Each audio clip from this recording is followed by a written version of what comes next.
اصلاح کریں، ہمارے چینل کو سبسکرائب کریں، بیل آئیکن کو دبائیں، ویڈیو کو لائک کرنا اور شیئر کرنا بالکل بھی نہ بھولیں۔ والصلاة والسلام على سید المرسلین وعلى آلہ واصحابہ اجمعین، اما بعد فاعوذ باللہ من الشیطان الرجیم، بسم اللہ الرحمن الرحیم، وَمِمَّا رَزَقْنَاهُمْ يُنْفِقُونَ صدق اللہ العظیم وصدق رسولہ النبی الامین المتین المبین المبین الکریم، ونحن على ذلك لمن الشاهدين والشاكرين والحمد لله رب العالمين۔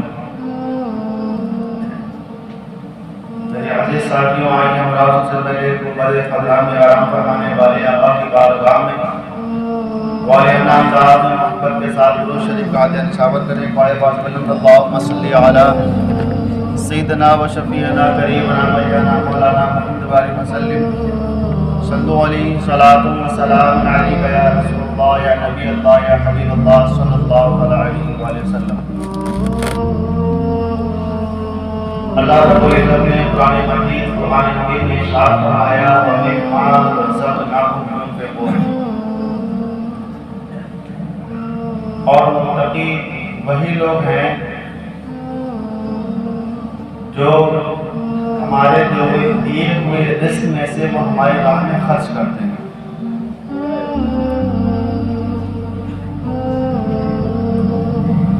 گزشتہ جمعہ کو آپ نے زکوٰۃ کے تعلق سے کچھ بات کی تھی، آج صدقات کے تعلق سے کچھ معلومات حاصل کریں گے۔ آئیے جناب نبی اور آل نبی کی محبت میں شروع کر کے ایک مرتبہ اور دو شعر کا انتخاب کریں۔ وَيَقَالُ اللَّهُ رَسُولُ مُحَمَّدٍ صلی اللہ علیہ وسلم نحن عباد محمد صلی اللہ علیہ وسلم صلاۃ و سلام علیک یا رسول اللہ یا نبی اللہ یا حبیب اللہ صلی اللہ علیہ وسلم۔ صدقات نافلہ یعنی جو صدقہ فطر ہوتا ہے، میں اس کی بات ابھی نہیں کر رہا، اس کی آخر میں بات کروں گا۔ صدقہ نافلہ یعنی جو نفل صدقہ ہم کرتے ہیں، اس کی کتنی بڑی فضیلت ہے آپ سماعت فرمائیں۔ پیارے آقا صلی اللہ علیہ وآلہ وسلم ارشاد فرماتے ہیں، جو کہ حضرت ابو ہریرہ رضی اللہ عنہ سے روایت ہے، آپ فرماتے ہیں کہ اگر میرے پاس احد پہاڑ کے برابر بھی سونا ہو تو 3 راتوں سے زیادہ نہ گزر پائے میں اسے صدقہ کر دوں گا، بس صرف اتنا ہی اپنے پاس بچا لوں گا جو قرض کے لیے ہوں۔ اگر کسی کا قرض ہو مجھ پر تو میں صرف اتنا بچا لوں گا، باقی سارے کا سارا صدقہ کر دوں گا۔ ایک روایت کے مطابق پیارے آقا صلی اللہ علیہ وسلم نے حضرت اسماء رضی اللہ تعالیٰ عنہا سے ارشاد فرمایا، رب کی بارگاہ میں بے حساب خرچ کرو، گن گن کے نہ خرچ کرو، بے حساب خرچ کرو تو اللہ رب العزت بے حساب عطا فرمائے گا۔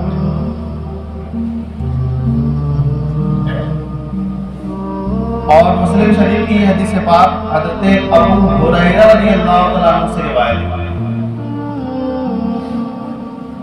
پیارے آقا صلی اللہ علیہ وسلم ارشاد فرماتے ہیں کہ ہر کوئی کہتا ہے یہ میرا مال ہے، یہ میرا مال ہے، یہ میرا مال ہے، تو سن لو،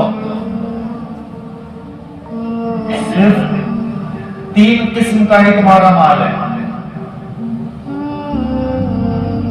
جو تم نے کھا لیا وہ فنا ہو گیا، جو تم نے پہن لیا وہ پرانا ہو گیا، اور جو تم نے خرچ کیا وہ آخرت کے لیے جمع ہو گیا۔ باقی جو بھی مال ہے تمہارا دنیا میں جو تم جمع کر رہے ہو، تم سوچ رہی ہے میرا مال ہے، یہ میرا مال ہے، حالانکہ وہ تمہارا نہیں بلکہ وہ تمہارے وارثوں کا مال ہے۔ تمہارے مرنے کے بعد تمہارے بیٹوں میں بیٹیوں میں وہ تقسیم کر دیا جائے گا، تمہارے ورثوں میں تقسیم کر دیا جائے گا۔ صرف ایک ہی مال تمہارا ہے، صرف ایک مال، وہ مال وہ ہے جو تم نے خرچ کیا اور آخرت کے لیے اس کو جمع کر لیا۔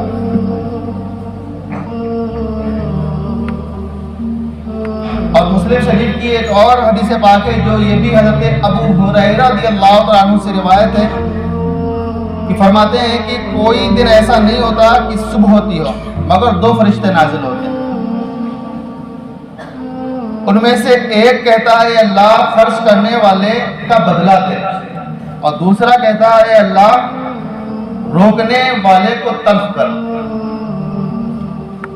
روزانہ 2 فرشتے ایک بندے کے حق میں بولتے ہیں، دعا کرتے ہیں پروردگار اعلیٰ جو تیری راہ میں خرچ کر رہا ہے اسے اور زیادہ عطا کر، اور جو اپنے ہاتھ کو روک لے رہا ہے یعنی رب کی بارگاہ میں خرچ نہیں کر رہا ہے تو فرشتہ دعا کرتا ہے تو اس کے مال کو تلف کر یعنی برباد کر.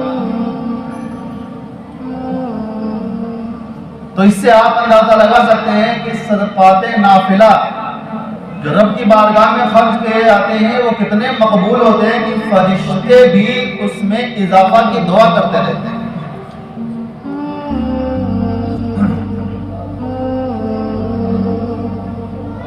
یہاں تک کہ حدیث پاک میں ان الفاظ کے ذریعے آیا مفہوم سماعت فرمائے کہ صدقہ نافلہ گناہوں کو ایسے مٹا دیتا ہے جیسے آگ کو پانی بجھا دیا کرتا ہے.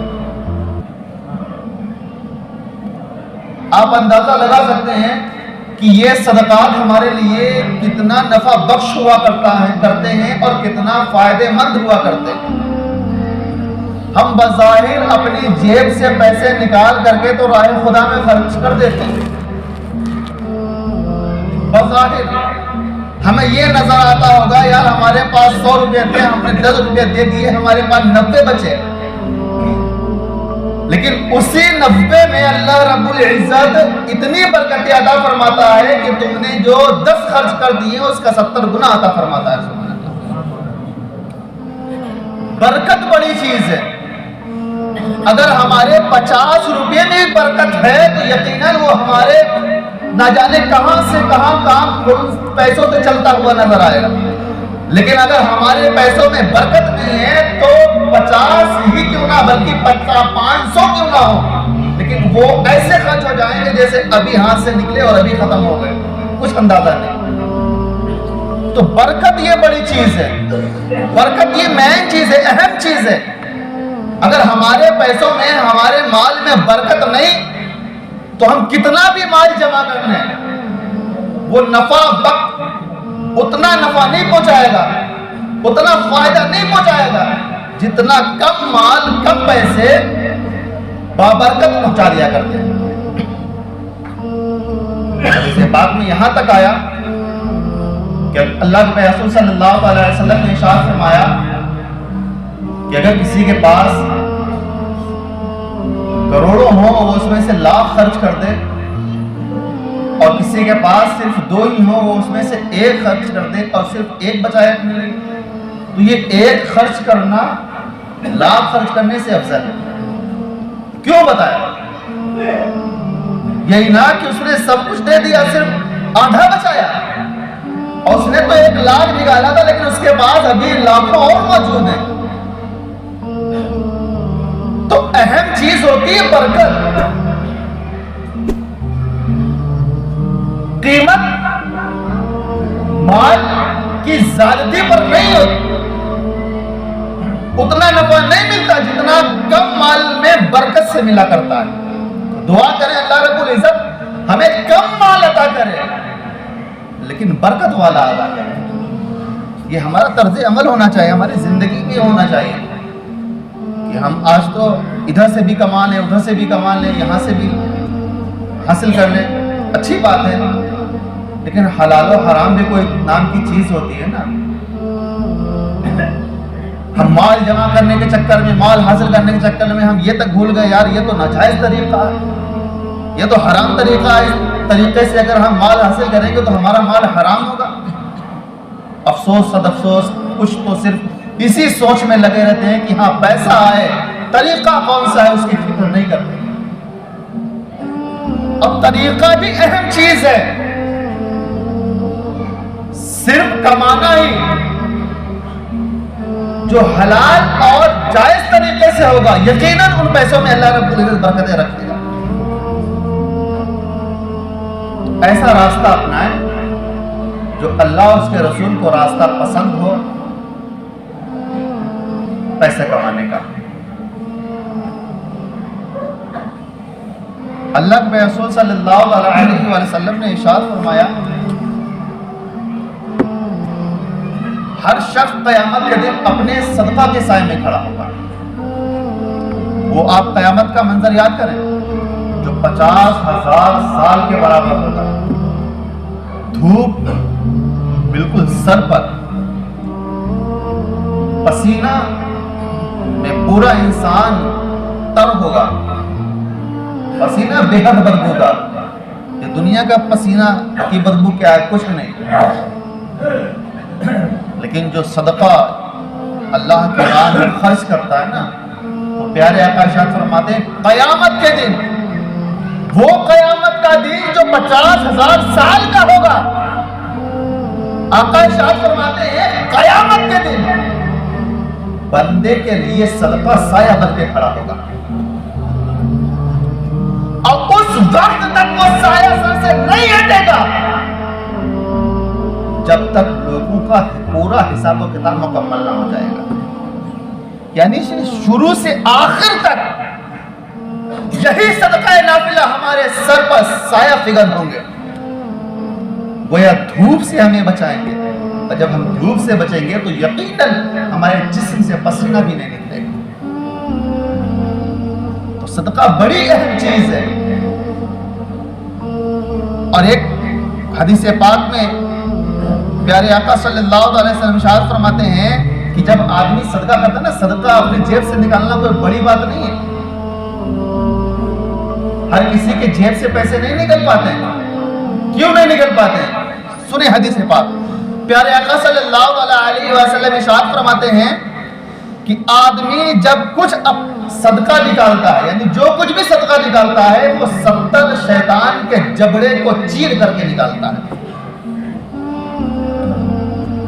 جیب سے ہم چند پیسے, چند روپے اگر ہم رب کی بارگاہ میں خرچ کرنے کے لیے نکال لیں نا, تو گویا 70 شیطانوں کے جبڑے کو چیر کر کے نکال لیں. یہی وجہ ہے کہ ہمارے جیبوں پر, ہمارے پیسوں پر 70 شیطان اپنے جبڑے کو جمائے بیٹھے ہوئے رہتے ہیں. تبھی اکثر ہماری جیبوں سے پیسے رب کی بارگاہ میں خرچ نہیں ہوتے. تو جو صدقہ نکالتا ہے تو گویا وہ 70 شیاطین کے جبڑے کو چیر کر کے رب کی بارگاہ میں خرچ کرتا ہے. سبحان اللہ.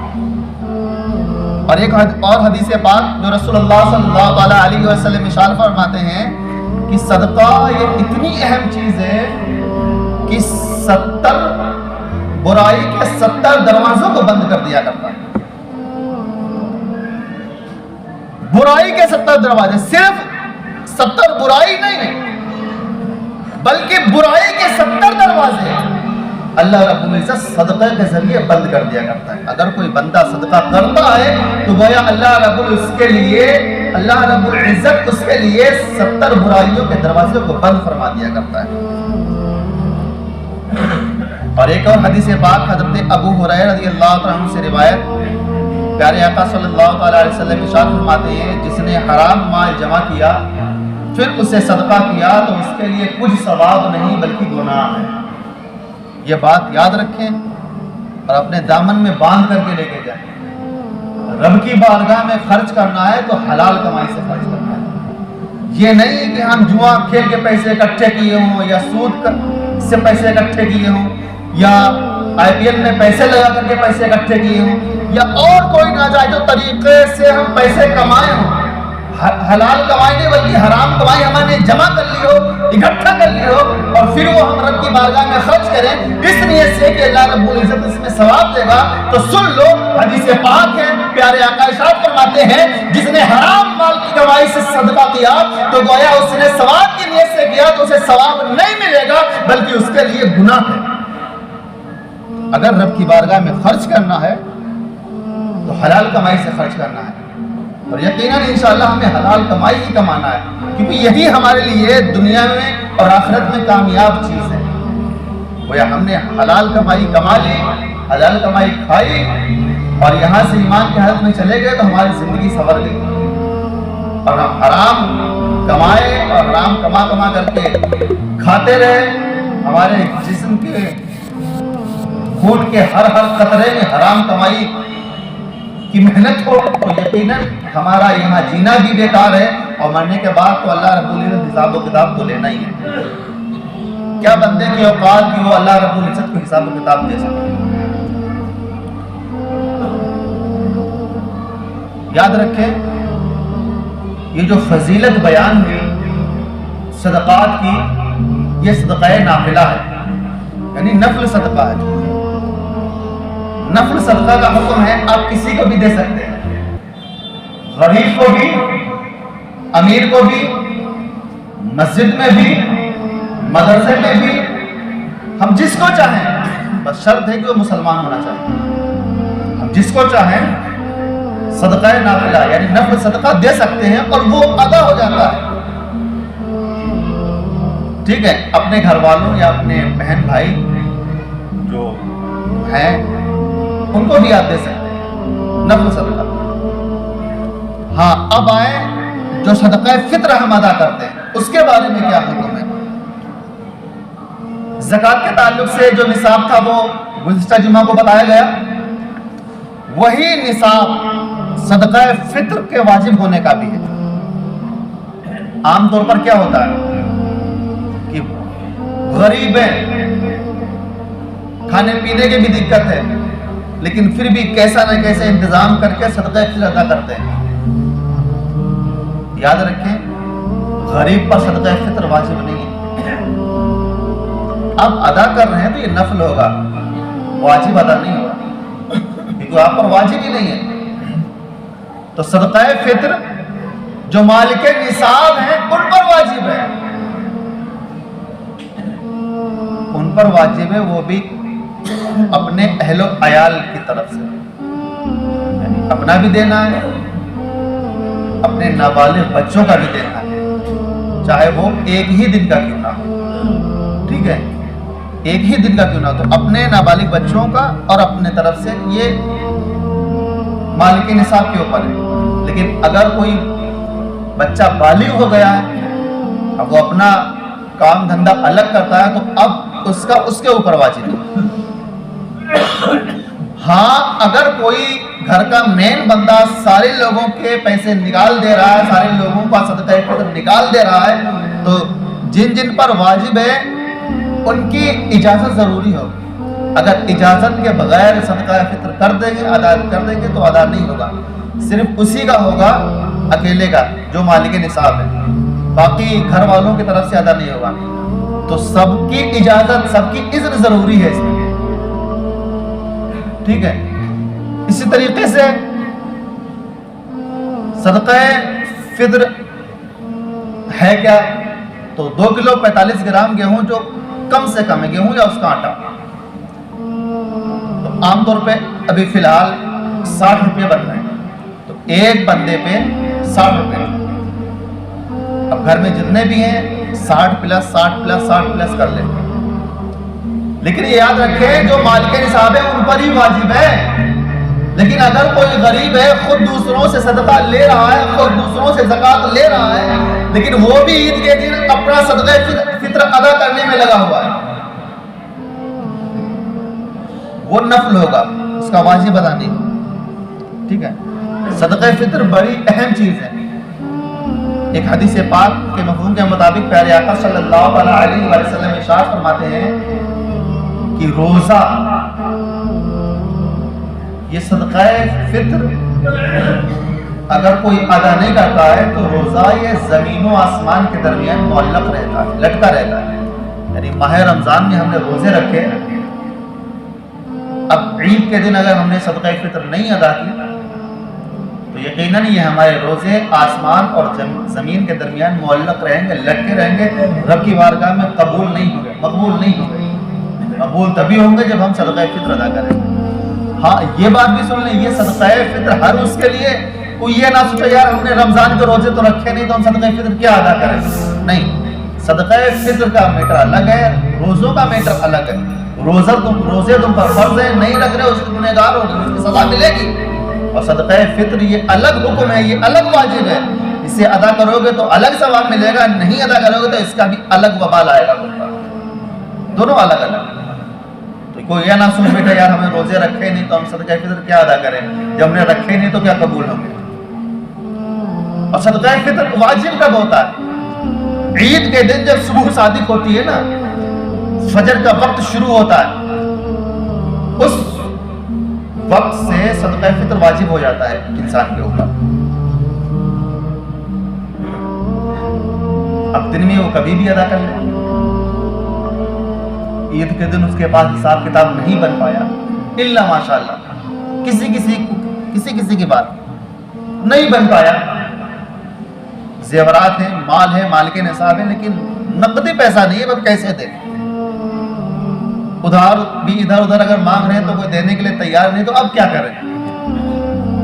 تو اس کے لیے حکم یہ ہے کہ عید کے دن نہیں ہو پا رہا ہے اگلے دن دے دیں، نہیں اگلے دن ہو پایا تو اس کے اگلے دن دے دیں، اس کے دن اگلے دن بھی نہیں ہو پایا تو پورا سال اس کے پاس ہے، کبھی بھی وہ ادا کر دیں۔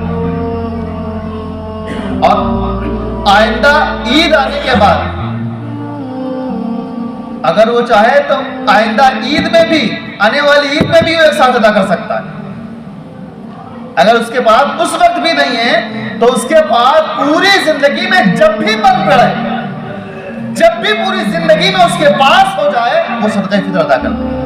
ہمارا معاملہ کیا رہتا ہے کہ ہاں بھائی عید کے دن اگر ہمارے پاس انتظام نہیں ہو پایا تو ہم تو ترک کر دیتے ہیں، چھوڑ دیتے ہیں، بھول گئے، اب عید نکل گئی سوچتے ہیں یار اب تو ختم، اب حکم ختم، نہیں، واجب ہے، پوری زندگی واجب رہے گا، ادا کرنا تو اوپر ہے۔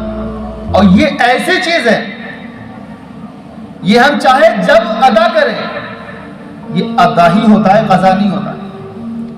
کچھ ایسی چیزیں ہیں جس سے نماز ہی اگر ہم سے چھوٹ جائے پھر ہم اسے وقت نکلنے کے بعد تو قضا ہوتی ہے، لیکن وقت کے اندر ہوگی تو ادا ہوگی۔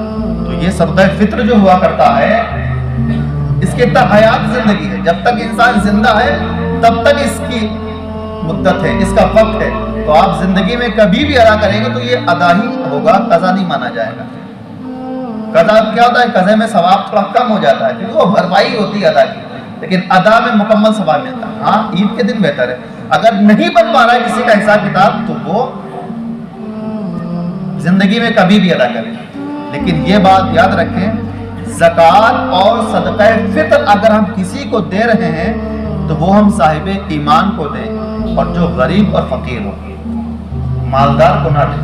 وہ اچھی طریقے سے جانچ پڑتال کر لیں کہ یار یہ مال کے نصاب تو نہیں ہے، اس کے پاس 40,000 کے آس پاس کچھ پیسے یا اس کی قیمت یا زیورات اس کے پاس تو نہیں ہے۔ اگر ایسے بندے کو ہم دیں گے تو ہمارا نہ تو زکوٰۃ ادا ہوگی نہ تو ہمارا صدقہ فطر ادا ہوگا۔ تو اس کے لیے مکمل طریقے سے جان پہچان ہونی چاہیے۔ تو جان پہچان ان لوگوں سے ہوا کرتی ہے جو اعزا و اقربا ہے، یا پھر کوئی نظر نہیں آتا ہے تو مدارس اسلامیہ ان کو ادا کریں۔